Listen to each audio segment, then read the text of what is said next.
Добро вечер, почитувани. Вие сте со телевизија Нова, го следите отвореното студио на нашата телевизија. Вечерва гостин во студиото е шефот на македонската дипломатија Никола Поповски. Добро вечер и добре дојдовте во телевизија Нова. Добро вечер. Американскиот помошник државен секретар за европски и евразиски прашања Викторија Нуланд замина од Македонија, охрабрена дека политичките лидери ќе постигнат компромис, договор и ќе стават крај на кризата. Во набиената дипломатска агенда Нуланд се сретна и со вас. Што конкретно ви кажа? Разговаравме и за надворешно-политичките предизвици, за домашната ситуација во делот на што се однесува на надворешната ситуација. Се разбира дека за Соединетите американски држави значајно е што поскоро да интегрираат што е можно поголем дел од Балканскиот полуостров во НАТО. Македонија е една од земјите која дефинитивно треба да биде дел од тоа. Ние поминавме еден самит во НАТО во кој ситуацијата е непроменета. Од една страна имаме неоснованата блокада од страна на Грција, од друга страна имаме политичката криза која неретко се злоупотребува и во тој контекст. На домашно-политички план очекувањата се дека е неопходно да ја надминеме оваа политичка криза. Единствениот начин на кој би можеле да ја надминеме е преку избори. И впрочем, сите напори на тој план се концентрирани на обезбедување изборите да се случат и неможност да имаме повторени ситуации како минатата пролет или на почетокот на летото кога во два наврати се одложуваа изборите. И Нуланд очекува да има крај на политичката криза и час побрзо да се одржат изборите. По незиното заменување, работните групи интензивно преговараат во пржино во обид да се договорат. Има ли во моментов услови за фери демократски избори? Видете, помалку би се грижел за тоа што очекуваат надвор во однос на изборите, многу повеќе би бил загрижен за тоа дека нам ни се неопходни тие избори да се случат час поскоро, бидејќи носат и политичка цена и економска цена, создаваат дополнителна нервоза, продолжена политичка криза во никој случај не ја одговара на Република Македонија. Во однос на условите, чувството е дека Македонија уште во минатото има докажано дека има капацитет да спроведе избори. Значи, можеме ние да разговараме околу некои детали во однос на избирачки список, во однос на правила за медиуми, повеќе теми да се опфатат, но фактот е дека ние како земја сме докажале дека можеме да спроведеме избори. И доколку сите бевме согласни дека најдобро е да ја дадеме таа прилика народот да одлучи за тоа која политичка гарнитура ќе не води во следниот период, најдобро е да ги спроведеме. Тие избори секако ќе беа едни од најсилно мониторираните избори, така ќе се случи и тогаш кога ќе се случат. Се надевам тоа да биде час поскоро. И врз основа на тие забелешки кои ќе ги имаме од мониторингот, ќе може да пресудиме колку била фер атмосферата, колку определени правила се почитувале. Но ние во Македонија не организираме за прв пат избори за да говориме за тоа дали сме способни да организираме избори. Сигурно дека сме. Велите дека имаме капацитет, тоа го докажала Македонија и во претходните изборни циклуси, но сепак опозицијата условуваше со прочистен избирачки список, регулација на медиумите. Дали овие услови се исполнети за, како што веќе има некои шпекулации, информации, на есен се одржат предвремени парламентарни избори? И во поглед на едното и во поглед на другото прашање, ние и сме имале и имаме забелешки. Но во ниту еден случај, нити едното, нити другото не било причина за некој да победи или да изгуби на избори. Тоа е, мислам, фактот. Повеќе се работи за изговори кои се користеле и се користат во моментов како причина за можно одбегнување или одложување на изборите. Во овој момент не би можел да шпекулирам кога точно би можеле сите работи да се договорат, но мислам дека сме доволно комотни да кажеме дека во догледен временски период тие работи ќе бидат договорени, ќе бидат исполнети условите и после ќе се сведе на едно прашање, давање на гаранции дека тие кои во минатото го менувале ставот и избегнувале избори, пред се најголемата опозицијска партија, нема повторно да го повторат истото сценарио и да чекаат во последен момент за да ги избегнат тие избори. Со други зборови, за владеачката коалиција е значајно да бидат исполнети условите за опозицијата се чувствува комотно на тие избори, но од друга страна нема да влеземе повторно во еден циклус на договарање за избори, доколку не дадат солидни, недвосмислени гаранции дека условите се исполнети и дека ќе излезат на тие избори. Да, избори очекува и меѓународната заедница, како што веќе споменав, во посета на Македонија беше помошникот државен секретар на Америка за европски и евразиски прашања Викторија Нуланд. Виолета Стојменова, нашата новинарка, ја следеше посетата на Нуланд. Виолета, треба да имаме во живо во отвореното студио на телевизија Нова. Виолета, во студиото сме со министерот за надворешни работи Никола Поповски. Зборуваме токму за посетата на Нуланд и пораките кои таа ги испрати до македонските лидери. Ти ги следеше сите тие средби. Што велат од партиите? Кој е ставот на владеачката, но и на опозицијската партија? Така е, по средбите со високата представничка на Американскиот Стейт Департмент Викторија Нуланд изјави за медиумите вообичаено даде само лидерот на Демократската партија на албанците Мендух Тачи. Меѓутоа Тачи ги пренесе пораките кои што Нуланд им ги даде на македонските лидери, а тоа е дека мора да се постигне договор за излез од политичката криза и да се договори датум за одржување на изборите, а на тоа сите партии посветено треба заеднички да работат. Меѓутоа Тачи не беше оптимист за лидерската средба која што се најавува, меѓутоа посетата на Нуланд веќе трет ден партиите преговараат, така да останува да видиме каков ќе биде исходот од овие преговори и дали конечно ќе следува и таа лидерска средба. Од Демократската унија за интеграција соопштија дека лидерот на ДУИПАК Али Ахмети ги посочил плановите на неговата партија на Викторија Нуланд за прочистување на избирачкиот список и за работата на медиумите и потврдил дека сите страни треба да се договорат меѓусебно за да се излезе од оваа политичка криза, да се договорат дека сите услови се исполнети, па потоа да се закаже датум за одржување на предвремените парламентарни избори. Председателот на Демократската на ВМРО ДПМН Никола Груевски пак, како што се вели во соопштението на партијата, и посочил на Нуланд дека неговата партија е за избори и дека изборите се единствен излез од оваа политичка криза. Меѓутоа Груевски посочил дека овој пат мора да се добие уверување од опозицијската СДСМ дека сите услови се исполнети со цел да не се остави простор повторно да се одложат изборите откако веќе еднаш ќе бидат закажани. Од Социјалдемократскиот сојуз пак по средбите со Нуланд посочија дека заеднички е констатирано дека мора да се обезбеди прочистен избирачки список и професионална работа на медиумите, како и тоа дека доколку се исполнат овие услови можно е да се одржат избори некаде во ноември. Од Социјалдемократскиот сојуз исто така со Нуланд заедно констатирале дека е потребно пред одржувањето на избори да се формира и владата која што треба да ги спроведе овие фери и регуларни избори. Виолета, од тебе ги слушнавме пораките кои ги испратија токму партиите, лидерите, би рекла лидерската четворка која имаше директни средби со Нуланд. Дали по засилената дипломатска активност и посети на европските и американските политичари може да очекуваме германскиот пратеник Хајндел повторно да дојде во земјава, што велат информациите на телевизија Нова? Се уште неофицијални се тие најави дека Хајндел повторно ќе посети Република Македонија и ќе се сретне со политичките партии и лидерите потписници на договорот од Пржино, меѓутоа тоа е многу веројатно со оглед на тоа што дека во нешто повеќе од 2 месеци германскиот специјален пратеник дури 4 пати беше во посета на земјава и се сретна со лидерите потписници на договорот од Пржино. А да споменеме и она што Нуланд во понеделникот го потврди, а тоа е дека меѓународната заедница, Соединетите американски држави и Европската унија се во тесна координација во обид да се изнајде решение за излез од оваа политичка криза во Република Македонија. Така да многу е веројатно дека специјалниот германски пратеник ќе сочека да го види исходот од овие преговарачки средби помеѓу политичките партии во земјава, согласно упатствата на Нуланд, па дури потоа да ја продолжи својата пратеничка мисија која што му ја додели неговиот шеф, германскиот шеф на дипломатијата Франк Валтер Штајнмајер, и повторно да дојде во земјава да продолжи онаму каде што ќе застанат работите.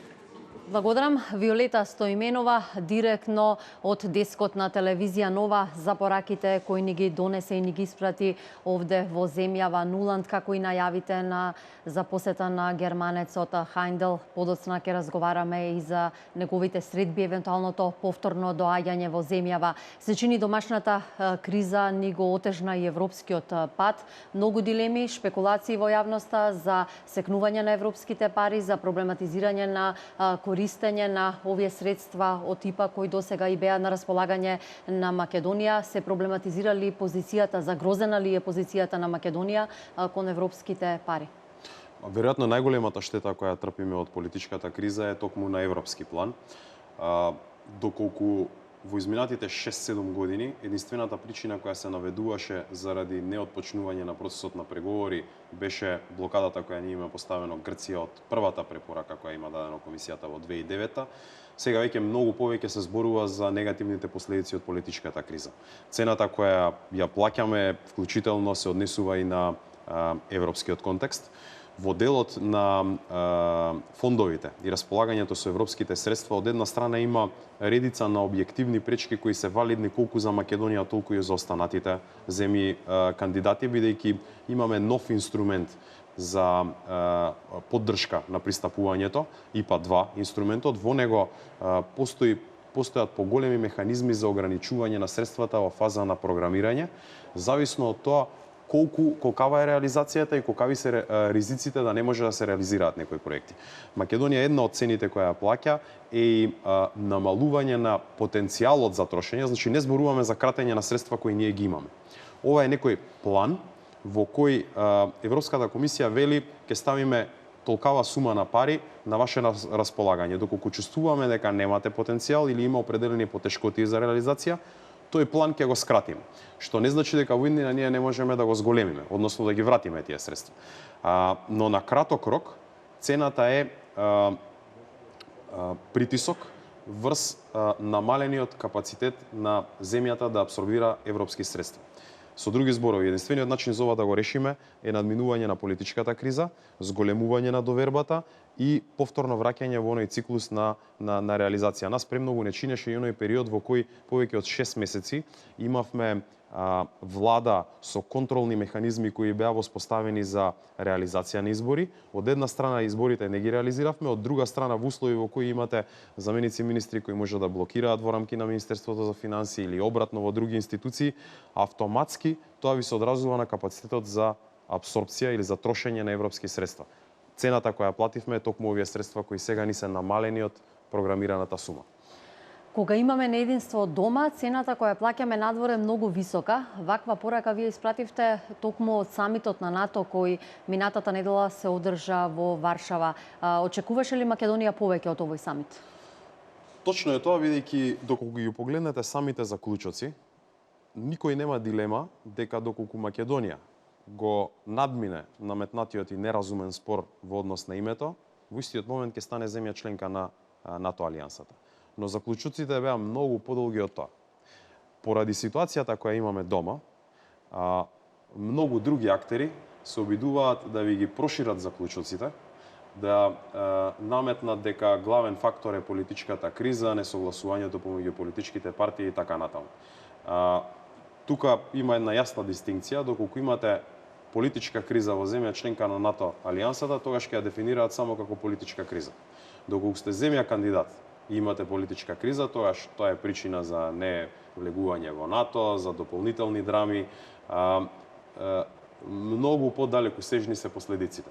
Нашиот интерес е да се сведе повторно на она што е веќе кажано од Вукуреш самитот, во кој наметнатиот спор со името е единствениот услов кој ни го има наметнато алијансата. Во однос на тоа имаме многу едноставен одговор, а тоа е доколку НАТО навистина се грижи за применување на меѓународното право.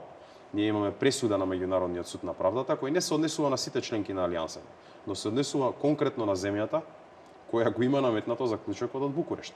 Таму јасно се вели дека Грција ги има прекршено врските кои ги има превземено во однос на Република Македонија, не блокирала со користење на формулата која е договорена во времената спогодба, со други зборови ја прекршила времената спогодба и тоа не сме да се случува во иднина. Грција мора да го санира тоа однесување, и сегашниот став на НАТО е прикривање на оваа блокада на Грција со колективната одлука. Колективна одлука е една работа. Друга работа е дали Грција ги почитувала превземените обврски или не. Јасно е дека не ги почитувала. Значи, билатералниот спор што го имаме со Грција и наметнатиот спор за името, нерешениот ни создава проблеми на патот во НАТО.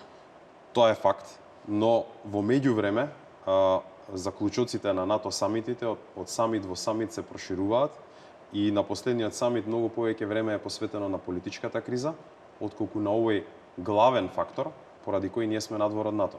Реално, без спорот, ние сме во НАТО. Со спорот сме надвор. Се друго е прашање на интерпретација, бидејќи политичката криза, колку и таа да е драматична, се случува и на други места. Се случува и таму каде и во земји во кои се дел од НАТО алијансата, таму не се причина за носење на заклучоци на НАТО самит.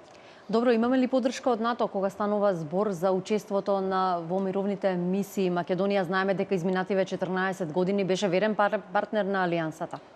Тоа е веројатно и нашиот најголем аргумент. Ние имаме речиси 40% од нашите сили кои учествувале во разни мисии кои биле предводени од НАТО надвор.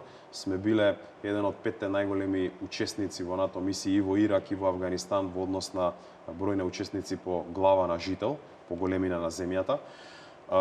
Ова се аргументи кои докажале дека ние сме партнер кој може да придонесува во НАТО. Од друга страна, тоа не е возвратено со членството во НАТО, но мислам дека без разлика на оваа неоправдана блокада, Македонија сепак има повеќе добиено со тоа што учествувала во тие мисии, отколку едноставно да сме ја игнорирале таа агенда и да сме се посветеле само на внатрешен план. Велите дека НАТО тоа може би го цени и сепак ни аргумент повеќе. Токму на самитот на НАТО во Варшава имавте и повеќе билатерални средби. Се сретнавте и со вашиот грчки колега Козијас. Разменивте ли мислења токму за наметнатиот спор за името?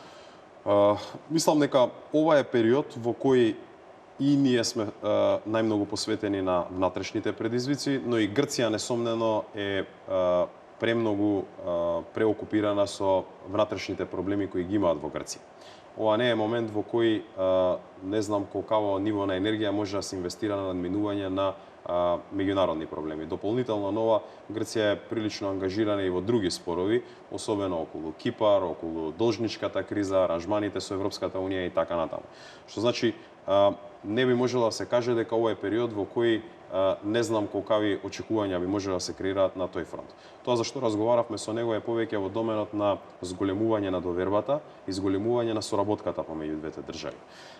Јас би го рекол следно: ние во изминатиот период постигнавме прилично добри резултати преку тие мерки за градење на доверба со дополнителни аранжмани во образование, во култура, во енергетика, во економска промоција. И го подигнавме нивото на комуникација и помеѓу институциите и мислам дека од македонска страна наш интерес е ова да продолжи во иднина. Во однос на НАТО приклучувањето, би рекол дека Македонија не сака да влезе во НАТО поради безбедносни причини. Ние не чувствуваме некаква воена закана за Македонија од надвор, па заради тоа да сакаме да влеземе во НАТО, за таа воена закана да биде оттргната. Нашиот интерес за влез во НАТО е многу повеќе политички и перцепција на стабилност, на сигурност, која би го имале во тој случај, воедно учество во носење на одлуките. Во овој момент ние само извршуваме одлуки, не учествуваме во носењето на одлуките. И тоа е многу побитно отколку самото членство. Вие видите ситуација во која Австрија не е земја членка на НАТО, но австријската теза е ние имаме некоја традиција на неутралност и сме обкружени со земји членки на НАТО, немаме никаква загрозеност. Тоа не би можело да се примени на Балканот, бидејќи во Балканот имаме посебна констелација, но за Македонија, македонската безбедност многу повеќе зависи од тоа какви односи ќе имаме со нашите соседи, отколку од самото членство или нечленство во НАТО алијансата. Грција ни е главната и единствена пречка за влез во алијансата во овој момент. Но многу побитно од тоа да прифатиме некакви непринципиелни ставови од наш сосед е какви односи реално ќе воспоставиме со петте наши соседи и доколку тие се подобри и нашата ситуација ќе биде порелаксирана. А какви се односите со соседите? Дали имаме разбирање, добра соработка за да влеземе и во нови проекти и инвестиции? Впрочем, тоа беше и пораката на состанокот во Париз, токму од земјите од Западен Балкан. Засилено може да дојдат до подолгорочна и подобра соработка. Трендот е прилично позитивен, бидејќи кај сите нас во регионот се создава таа свест дека немаме ние побитен партнер отколку земјите кои се околу нас. Доколку земеме некоја дистанца пред 10 или пред 15 години, сите гледавме на тоа што ќе рече Брисел и зависно од Брисел да ги позиционираме нашите чекори. Денес многу побитно за нас во Македонија е каква мрежа патна, какви трговски врски, какви економски врски ќе воспоставиме со тие околу нас, од кои зависиме многу повеќе, отколку од ставот и видувањето на некој што е на 2000 километри од нас. И тоа е веќе некој тренд кој се создава во сите држави во регионот. Се разбира дека патиме од негативните последици од минатото. Значи, ова е регион кој пред само 20 години беше целиот разгорен во конфликти. Тоа не е нешто што би можеле да го подцениме, но имаме сериозно позитивен тренд во приближување на ставовите помеѓу нашите држави. Една од работите за кои дискутиравме во Париз беше и воспоставување на механизми за поголема размена помеѓу младите. И во делот на образование, и во делот на економска соработка. Доколку на овој план успееме, јас мислам дека многу работи сме решиле во однос на долгорочната интеграција на целиот регион во Европската Унија. На самитот во Париз, берлинскиот процес за проширување, впрочем и европските лидери испратија порака дека во Европската Унија се уште има простор за нови земји членки, дека не е запрен процесот на проширување поради излегувањето на една земја членка. Тоа е нели исходот од референдумот на британците кои сепак сакаат да го напуштат европското семејство. Каква е поддршката од Германија и од Франција? Британија од една страна е голема загуба за ЕУ, бидејќи една од трите најголеми земји членки без која не можеше да се донесе одлука до сега во рамки на Европската Унија. Од друга страна беше единствената од овие големи земји кои недвосмислено во секој контекст велеше дека треба да се брза со проширувањето и да се интегрираат земјите од Балканскиот полуостров натре. Значи, со излезот на Британија ние губиме еден глас кој беше во корист на проширувањето. Франција и Германија ќе продолжат да играат клучната одлука во Европската Унија, така што овој берлински процес за нас е некаква гаранција дека ако Берлин и Париз велат дека ќе работат на тоа цел Балкан да биде во Европската Унија, веројатно тоа и ќе се случи. Се останато е прашање на време. А во однос на тоа време, кое веројатно помалку ќе зависи од нас, многу повеќе ќе зависи од нив, ние треба да гледаме за нашите интереси да бидат реализирани. Економски развој, подобро поврзување во регионот и релаксирање на оние традиционални тензии. Ако тоа го постигнеме, и политичкиот имидж надвор ќе ни биде многу подобар. Пораката во Париз беше дека остануваат на таа идеја. Со Франција и со Германија, кои даваат гаранции дека Балканот ќе оди во ЕУ, јас верувам дека тоа ќе биде примени како позитивен сигнал и од граѓаните во регионот, но и од економската бизнис заедницата. Велите, важен е имиджот токму во регионот и за Македонија и внатре, но и соработката директно со нејзините соседи. Дали напуштањето на Велика Британија од европското семејство може да разниша Европа? Една од клучните забелешки во однос на проширувањето е дека има многу гласови во рамки на Европската Унија, особено и во Британија исто така, дека доста пропусти се направени во рамки на проширувањето. Значи, Европската Унија, ако ја погледнеме пред 40 или 50 години, бил елитен клуб. Ексклузивни, богати земји, со висок стандард на живење, кои релативно лесно можеле да договараат заеднички правила. Како што течело времето, во 80-тите ви имате Шпанија, Португалија, Грција, земји кои сериозно заостанувале во економски развој, влегле во Унијата. Голем ќар виделе од тоа, бидејќи после тоа многу добро се развивале после членството во ЕУ, но последните бранови на проширување, особено со да речеме Бугарија, Грција, источноевропските земји, тој елитизам во рамки на Европската Унија е раздвоен. Многу од овие гласови кои се критични во однос на досегашното проширување се уште покритични во однос на идно проширување. Британскиот излез ќе има ефект и во другите земји. Веќе ги слушаме гласовите на во повеќе земји членки кои велат, каде што има политички структури кои велат и ние треба да разгледаме дали треба да останеме, но во суштина и за Британија, и за сите оние кои се денес од Европската Унија, профитот од членство во Унијата е многу поголем отколку негативните последици на губење на суверенитетот. Тоа најдобро се преведува во стандард на живење и во економски перформанси. Впрочем, и видете ги првите коментари по одлуката на британскиот референдум одат во насока на тоа дека се сериозно загрижени за економските перформанси во Британија и на краток и на подолг рок. Да, тоа е впечатокот токму за оние кои веќе се дел од Европа, но ако ги анализираме и анкетите спроведени во Македонија, мнозинството граѓани сакаат Македонија да биде членка на Европската Унија. Ние долги години сме пред портите на ЕУ, добивме 7 поред препорака, но никако да ги почнеме преговорите. Колку тешкиот пат кон НАТО, пречката од Грција е истиот проблем и за влез во европското семејство. Јас мислам дека ние не треба никогаш да бидеме посветени на тоа дека треба да влеземе во НАТО или во ЕУ за да ги направиме НАТО и ЕУ среќни. Ние треба да гледаме што е наш интерес, македонски. Македонски интерес во НАТО е во делот на имиджот, најмногу, бидејќи земја членка на НАТО би била перцепирана како стабилна земја, како земја во која се е помала цената, дури и на политичка нестабилност, но што претходно го реков. Ако имате политичка криза во земја членка на НАТО, тоа е политичка криза. Ако имате кај нас политичка криза, тоа е драма. И последиците се такви какви што се. Во однос на Европската Унија, ова е веројатно уште повалидно. Ние во Европската Унија нема да донесеме или да извеземе нити дополнителна среќа и благодет и така натаму, бидејќи тие се релативно побогати земји од нас. Зборувам за просекот на Европската Унија. Тоа што можеме да го извеземе е за нив дополнителна перцепција за стабилност. Секој момент во кој ние сме надвор, поголем потенцијал за дестабилизација, зборувам за нас, но тоа се однесува и на другите земји од нашиот регион кои се кандидати или потенцијални кандидати.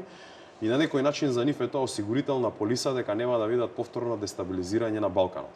За нас е отварање на можности, бидејќи Македонија со 2 милионски пазар не може долгорочно толку многу да се развива, колку што би се развивала доколку би била дел од пазар на пола милиарда релативно богати луѓе, или веројатно најбогати луѓе во рамки на светски некои просеци. Тука нашата можност е да бидеме дел од тој пазар и да нудиме најдобри можни услови за стопанисување во толкав пазар. Тоа е патот кој го имаме избрано. Во таа насока ги правиме и сите реформи изминатите години. Македонија успеа од некое 94-то место на тоа рангирање на Светската банка за бизнис клима да стигне денес до 12-та позиција и 6-та најдобра во Европа. Ако ние продолжиме со тој тренд, а во меѓувреме се приближуваме и станеме членка на Европската Унија, што е конечна цел, со сигурност ќе можеме драматично да го подобриме стандардот на живење во Република Македонија, што е клучниот наш интерес. Да, наш интерес, како што велите, не треба да гледаме кој интересот на ЕУ и НАТО, треба да си го гледаме нашиот интерес, интересот на граѓаните, но за да го гледаме и нашиот интерес, пред се, веројатно треба се стави крај на оваа криза, за да може да се посветиме повеќе и кон европскиот и евроатлантскиот пат. Проблем кој што му создава и на регионот, но и на Македонија, повеќе месеци е и случајот со мигрантската криза, иако имаме, може да се рече, некаков застој, односно смиреност во тој поглед, сепак има некои информации дека може да се очекува нов наплив на мигранти во регионот. Дали е Македонија подготвена да се справи со евентуално вакво сценарио? Тоа е ризик кој демне и ќе демне во следниот период, бидејќи сме далеку од тоа дека мигрантската криза е разрешена во едни европски рамки. Се уште имаме сериозни потешкоти за спроведување на договорот помеѓу Европската Унија и Турција, но од друга страна ова е најдоброто можно решение и е веројатно тоа решение кое овозможи да се затвори барем делумно онаа балканска рута во која ние видовме речиси милион луѓе да продефилираат низ Република Македонија до западноевропските дестинации, пред се Германија и сите би рекол нус производи кои произлегува од таа мигрантска криза. Сега сме во ситуација во која тој бран е сопрен. Затоа има голем придонес поддршката која добивме од голем број на земји членки во самата Европска Унија. Таму има различни видувања, значи не постои единствен европски пристап за тоа како да се надмине оваа криза, но постои согласност дека овој договор помеѓу ЕУ и Турција е веројатно најдоброто решение кое е возможно во овој момент. Проблемот е во примената на тие решенија. Турција од една страна има забелешки дека многу мал број од тие луѓе кои требаше да бидат дислоцирани директно од Турција во земјите членки на Европската унија, тоа е сторено. Мислам дека зборуваме за некои 500 до 1000. 160.000 кои првично беа договорени со амбиции да се прошири таа квота од една страна, и од друга страна големите потешкоти за дистрибуција на тие азилобаратели низ европските земји членки. Денес притисокот е се уште врз Грција и на грчко-турската граница. Бранови може да дојдат и од Африка и од земјите на конфликт, Сирија, Ирак, Афганистан и така натаму. Како ова ќе се развива, ќе треба и ние да смениме нашиот пристап и нашата стратегија, но една работа е сигурна, дека Македонија е дел од решението, помага во надминување на криза за која нити сме ја причиниле, нити пак сме посакувана дестинација на сите овие мигранти или бегалци кои целат да стигнат кон Западна Европа. Доколку европскиот одговор се промени, и ние ќе го промениме нашиот пристап, но во секоја ситуација не можеме да дозволиме и нема да дозволиме во никој случај да плаќаме цена за проблем кој ниту сме го креирале, нити пак можеме сами да го решиме. Доколку европскиот договор е да бидат примени сите мигранти и бегалци, Македонија ќе обезбеди и хуман и безбеден транзит за нив. Доколку сосем спротивно решат да го применат овој договор кој сега се применува со Турција, односно стационирање на сите мигранти и бегалци во приемни центри и потоа реалокација од таму, ние ќе помогнеме за негова имплементација. Телевизија Нова има неколку информации поврзани токму со мигрантската криза. Александар Видиновски го барам во живо во отвореното студио на Телевизија Нова. Александар, што велат последните информации од невладините организации? Некои од нив предупредуваат на нов бран бегалци во регионот и во Македонија. Дали ова значи повторно отворање на балканската рута? Ти подолг период ги следиш состојбите со мигрантската криза, па каква и состојбата на терен? Па моментално ситуацијата во Македонија е статус кво. Има околу 250 мигранти, дел од нив се сместени во транзитниот центар Винију крај Гевгелија, а дел се во Табановце. Се работи, да кажам, прем за претежно жени и деца, бидејќи мажите, за жал, преку илегален пат веќе го најдоа, веќе го продолжија својот пат кон Западна Европа, пред се кон Германија. Меѓутоа, оние информации кои што се интензивираат деновите е тоа дека Македонија е пред нов мигрантски бран. Овие информации, само да повторам, прв ги најави председателот Тивонот пред околу 1 месец по средбите со првите луѓе на МВР. Тогаш кажа дека земјава, но и регионот треба час поскоро да се подготват за новиот мигрантски бран. Овој би бил поголем и на странски сајтови успеавме да прочитаме дека се калкулира со бројки од дури 25 милиони. Претежно ќе бидат од Египет, Либија, но и Судан. Ова е еден бран што се очекува. Меѓутоа, кога зборуваме за мигрантската криза, важно е да се каже дека договорот меѓу Европската унија и Турција е буквално на стаклени нозе. Експертите и луѓето кои што се занимаваат со оваа проблематика велат дека е прашање на недели или на месеци кога Ердоган, како што велат, ќе го загуби трпението и ќе замижи и ќе ги пушти бродовите од Турција да заплуват кон Грција, а потоа и кон Македонија. Јас изминативе денови разговарав со моите колеги новинари кои што веќе 2 години се занимаваат со ова прашање. Нашиот заклучок беше дека во Македонија, барем засега, јавноста е преокупирана со внатрешно политичките проблеми и се уште не е свесна за тоа што може да не очекува. Предвидувањата се дека новиот бран би пристанал на границата со Македонија кон крајот на летово или тек во септември. Значи, да сублимирам, се погласни се веќе не шпекулациите, туку информациите дека земјава и регионот е пред нов, уште поголем мигрантски бран. Дел од нив се претпоставува дека ќе дојдат во Турција, ако дефинитивно пропадне договорот Европска унија Турција, а дел од афричките земји. Земјава засега добро се справува со овој проблем. Има големо искуство. Имаше значајна улога земјава при затварањето на бегалската рута, балканската. токму и австрискиот министер за надворешни работи Курц испрати порака дека на Македонија треба јавно да се оддаде признание како претежно сама се справи со овој голем регионален и европски проблем. Што точно ќе се случува, колку ќе биде точно, која ќе биде големината на овој мигратски бранд, сепак ќе треба да почекаме месец или да заврши летово и да видиме. Како и да е, информациите што стигнуваат од државниот врв е дека тие се подготвуваат интензивно и за ова сценарио. Студио, доколку имате прашања, повелете. Александар, ти спомена токму и за информациите кои го имаш од колегите новинари од регионот, но и они од Европа кои можевме да ги забележиме беа присутни на границите со Македонија токму изминатите месеци кога имаше зголемен наплив на мигранти. Имаме ли бројка каква е состојбата во Табановце и на јужната граница? Што велат информациите од таму? Па информациите ние често патуваме и во транзитниот центар Вино-југ и на тој на Табановци, и ситуацијата таму можам да кажам дека е навидум спокојна. Како што споменав, на територијата на Македонија се наоѓаат околу 250 до 300 лица.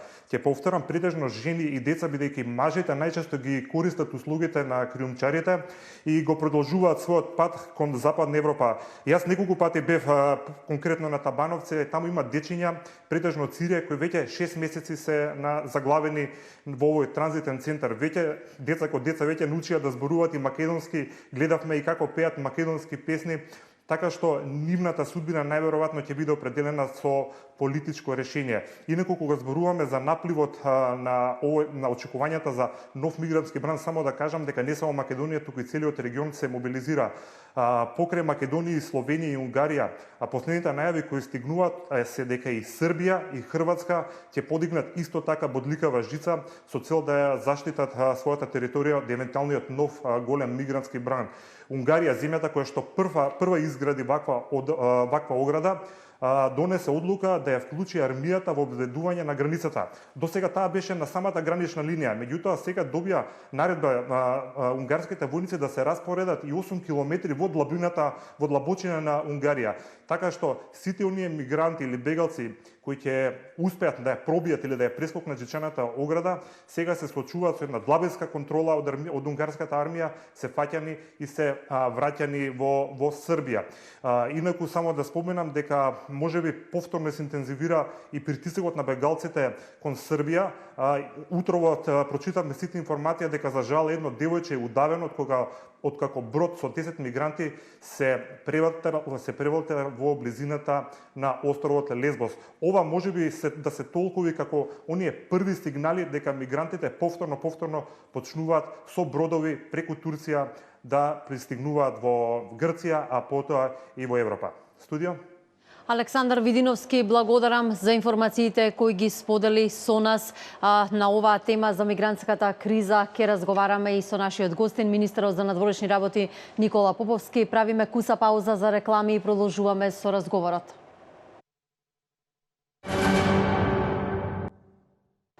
Вие сте со отвореното студио на телевизија Нова. Со нас е шефот на македонската дипломатија Никола Поповски. Ги слушнавме последните информации поврзани со мигрантската криза, аларм од невладините организации дека е можен нов бран во регионот. До сега Македонија, како што и вие рековте, добро се справи со оваа криза, но трошоците кои ги имавме како земја се сепак големи. Имаме ли помош од Европа?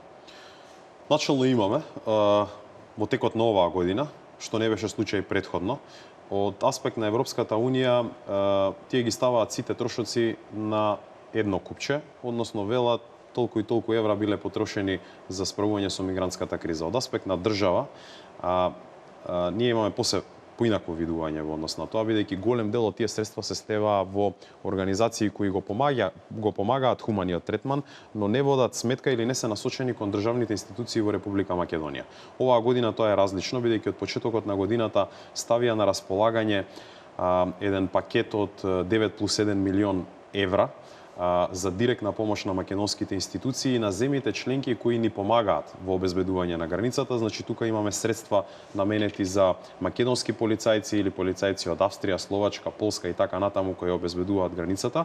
Имаме дел кој е за набавка на опрема за обезбедување и имаме дел кој е насочен кон справување со хуманата димензија, односно хуманиот третман на бегалците кои влегуваат во Македонија. До сега се реализира некаде околу половина милион евра, но ставени се на располагање до 10 милиони евра кои би можеле да ги апсолвираме. Тоа е многу помалку од вкупниот трошок кој ние го имаме како држава, но сепак во оваа приказна не влеговме за да заработиме нешто или да добиеме, туку влеговме за да обезбедиме и да повторно потврдиме она што многу пати Македонија го потврдила, особено во текот на конфликтите во поранешна Југославија, дека ние сме земја која обезбедила секогаш хуман третман, која секогаш ги отворила вратите за оние кои имаат проблеми и во услови во кои се соочивме со сериозни предизвици, вклучително и безбедносни, бидејќи тоа беше прашање кое се поврзува многу често со мигрантската криза, покрај тоа што многу мал број од луѓе како екстремисти и терористи се инфилтрира во овие групи, голем дел од тие кои успеа имаат направено многу трагични последици во Западна Европа. Се сеќаваме сите на нападите во Париз, во Брисел и така натаму. На двете полиња сериозно се справивме, без разлика на тоа што помошта, би рекол, е многу помала од она што е реални трошоци за Република Македонија во справување со оваа криза. Така, велите дека добро се справивме, покажавме и хуман третман. Помошта ќе очекуваме од Европа да биде и поголема ако расте напливот на мигранти, но сепак оваа мигрантска криза не зависи од нас и е наметната, за разлика од домашната, од политичката криза која може би е наметната од одредени политички структури, но сепак ние мора дома сами да си ја решиме. Замина Нуланд, може би ќе дојде Хајндел, колку тие се во улога на медиатори, толку се и во улога на политичари, на дипломати кои се дојдени со одредена мисија да ни помогнат, но сепак на крај се зависи од нас. Апсолутно е така. Било кој германски или американски дипломат ќе дојде за да ги застапува интересите на сопствената држава. Нема никакво сомнение дека и Америка и Германија имаат интерес овој регион да биде стабилен. Веројатно таа стабилност најдобро може да се постигне со наше евроатлантско интегрирање, но надминување на тековните кризи не може никој да го постигне од надвор, нити треба да имаме илузии, нити тоа да го посакуваме. Било кое решение кое нема да биде наше решение, кое ќе произлезе од наши напори, наши согледувања, наша свест, не може да донесе ништо подобро за во однос на остварување на нашите цели. Јас верувам дека и во оваа криза ќе излеземе посилни. Верувам дека ќе мора да покажеме капацитет да се справиме со тековните предизвици и конечно да ги вратиме работите на здрава основа, а тоа е народот да биде тој кој одлучува каква политичка гарнитура, каква програма и со какви приоритети ќе ја води Република Македонија понатаму, како што сме правеле и во минатото. Народот на избори ќе го каже својот глас и својот избор, како што рековте, тој одлучува, но сепак цехот на крај сметката од оваа 2-годишна криза се чини ја плаќаат сите. Дефинитивно, тука не можеме да имаме никаква дилема околу тоа дека оваа политичка криза не чини премногу. Не чини во поглед на тоа што се наоѓаат еден куп изговори зошто не преговараме со Европската Унија, кои се ништо друго освен изговори, бидејќи доколку преговаравме со Европската Унија, веројатно и последиците и самата политичка криза ќе имаа поинаков тек. Се наоѓаат еден куп изговори за да се зацкрие фактот дека не сме дел од НАТО само поради една блокада која во себе содржила и прекршување на меѓународно правно превземени обврски од една земја членка на НАТО алијансата. И би рекол, многу повеќе се говори за политичката криза, отколку за фактот дека Македонија е дефинитивно оштетена во овие два процеси и веројатно без нив ќе бевме во многу подобра позиција и да ги заштитиме нашите национални интереси. Но решението треба да дојде од нас. Нема никаква дилема околу тоа. Решението го бараат и домашните политичари. На почетокот на овој разговор рековме дека засилени се оние преговори во Пржино помеѓу представниците на политичките партии. Се бара решение час поскоро за да оваа криза заврши и да се договорат и датумот на предвремените парламентарни избори. Ќе успеат ли сега по препораките, по советите од странците, по посетата на Нуланд да се најде брзо решение? Некои информации и спекулации велат до петок има договор. Ако се сеќаваме, токму пред една година беше постигнат договор во Пржино. Околу договарање на финесите за услови на избори немам никаква дилема дека нема никаков проблем или предизвик да бидат најдени. На еден, на друг, на трет начин секогаш ќе најдеме. Главното прашање и главниот предизвик е дека ние и претходно сме нашле решенија кои не биле применети. Со други зборови, постои сериозен сомнеш во владината коалиција дека што и да биде договорено од аспект на финеси за спроведување на изборите, никој не може денес да има доверба дека најголемата опозицијска партија сериозно ќе се зафати и ќе влезе во тој изборен процес без да бара изговори да повтори некои сценарија од минатото со излегување од тој изборен процес, правење дополнителна штета, бидејќи сигурно Македонија нема да има корист доколку имаме изборен процес без најголема опозицијска партија да учествува во него, или на некој начин ескивирање од тој процес и избегнување на веќе превземените обврски. Во однос на финесите за спроведување на избори, ќе се најде заеднички јазик. Единствениот начин да утврдиме дали тоа било во ред или не е со спроведување на изборите, со мониторинг кој во секој случај ќе биде направен и врз основа на извештајот кој ќе произлезе од тие избори да констатираме колку определени правила се почитували или не. Друга алтернатива нема. Значи, единствениот доказ за тоа колку сме способни да спроведеме фери демократски избори е кога ќе ги спроведеме тие избори, да не влеземе во еден процес на постојано барање на изговори, одбегнување, правење на сопки, се со цел да не се спроведе изборниот процес и да ја продолжиме кризата. Има сериозни аргументи кои говорат дека на некој тоа им одговара, што е можно подолго да трае оваа политичка криза, што е можно повисока да биде политичката цена и економската и сите други цени за оние за кои говоревте од аспект на европски фондови, од аспект на доверба во бизнис клима, на бизнис заедницата и така натаму, мислејќи дека што е поголема штетата, тоа подобро ќе биде за политичката иднина на определена политичка гарнитура. Ние мораме да излеземе од оваа замка.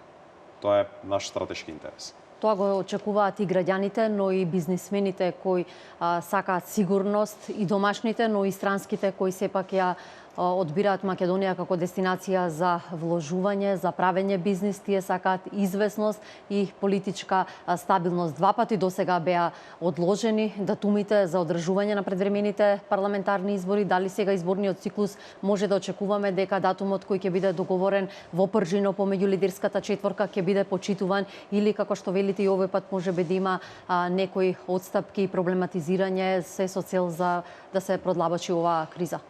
Би рекол дека и датумот е помалку значаен, бидејќи став на мнозинството, парламентарното мнозинство е дека најголемата опозицијска партија може да се реши кога да бидат изборите. Со други зборови има отворена врата.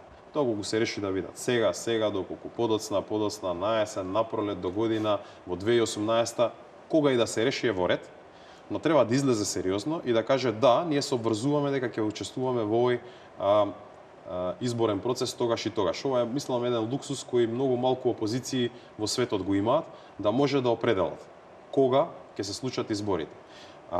Мислам дека оваа несериозност на барање на изговори, односно подотворање на врата за избори да не се случат, е нешто што ни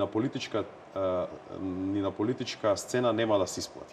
Со други зборови, граѓаните го очекуваат ова за што зборувате и ние доколку имаме опција или доколку е проценката дека треба да бидат подоцна или порано, тоа треба да се изнесе реално, да се каже во ред, сакаме подоцна или порано, и во тој момент кога сакаме да има известност дека сите ќе учествуваме и повторно народот ќе има можност да го направи тоа. Немам никаква дилема дека околу условите можеме да се договориме. Дали тоа ќе биде денес, сутре или задутре помалку битно.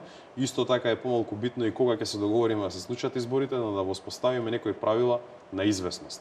Тоа е она што е најбитно и за бизнис заедницата и за граѓаните. Да знаеме дека тогаш ќе се случат Во тој момент ќе имаат можност граѓаните да одлучат и како и да одлучат, сите ќе ја почитуваме нивната волја и ќе продолжиме да чекориме кон остварување на нашите стратешки цели.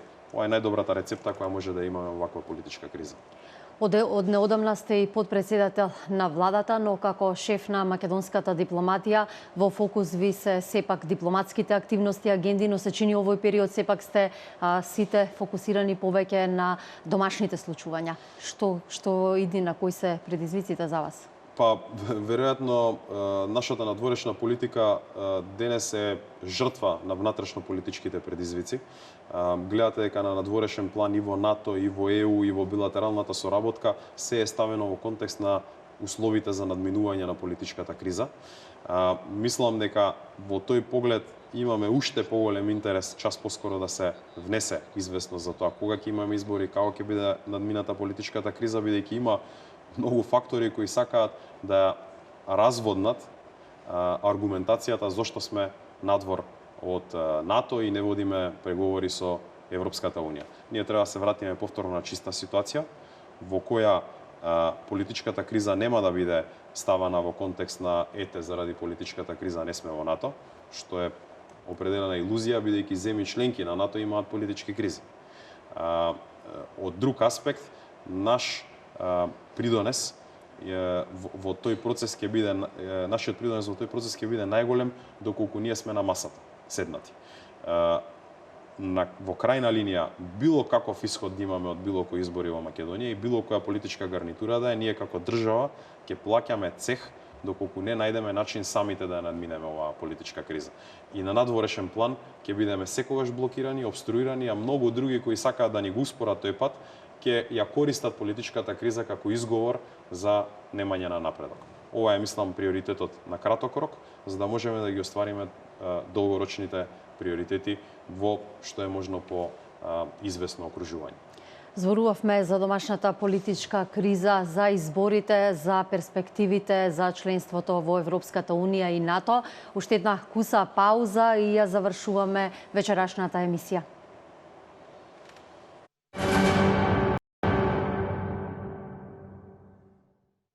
Вие го следите отвореното студио на телевизија Нова. Изминатиот час дискутиравме на повеќе теми со шефот на македонската дипломатија Никола Поповски и го завршуваме вечерашниот разговор. Изминатата недела беше во посета на земјава Нуланд. Се очекува да дојде и германскиот пратеник Хајндел. Колку нивните посети сепак се од помош? Ќе успеат ли тие да притиснат и кај опозицијската партија да излезе на избори, да го почитува датумот и со тоа да се стави крај на кризата? Имаме ли помош од странците? Странците ги гледаат секако нивните интереси. Тоа е природно, бидејќи и ние ги гледаме нашите интереси. За нив е интерес да внесат некаква известност во тој домен, но не би се обложувал дека странците треба да ги решаваат овие проблеми наместо нас, нити пак би се обложувал дека може да бидат гаранти за спроведување на избори доколку тоа го нема како волја кај нас дома. Ние во неколку наврати дојдовме во ситуација во кои беа ставени под знак прашалник изборите и нивното спроведување. Мислам дека конечно треба да сватиме дека ние сите мораме да пристапиме сериозно кон оваа работа, да не чекаме некој друг да ни ги гарантира тие работи, туку политичките партии сериозно да излезат, да дадат гаранции дека ќе учествуваат во овие избори, да не ни се повтори уште една епизода во која најголемата опозицијска партија не става цела држава во заложништво, избегнувајќи изборен процес во последен момент. Тоа мислам дека во овој момент не ни е потребно, а секоја помош, било да е тоа од американска, германска или европска страна, мислам дека најмногу треба да ја преточиме во нивни притисок за наше членство во НАТО алијансата и почеток на преговорите со Европската Унија. Поголема помош од ова, мислам дека не можеме да добиеме. Политичките партии и нивните лидери, представниците и денеска преговараат во пржинов обид да постигнат договори со тоа да се стави крај на оваа криза и да се спроведат фер и слободни демократски избори. Многу информации за одржување на лидерска средба. Може ли да ни откриете детали? Дали може да очекуваме деновиве да се одржи таква средба?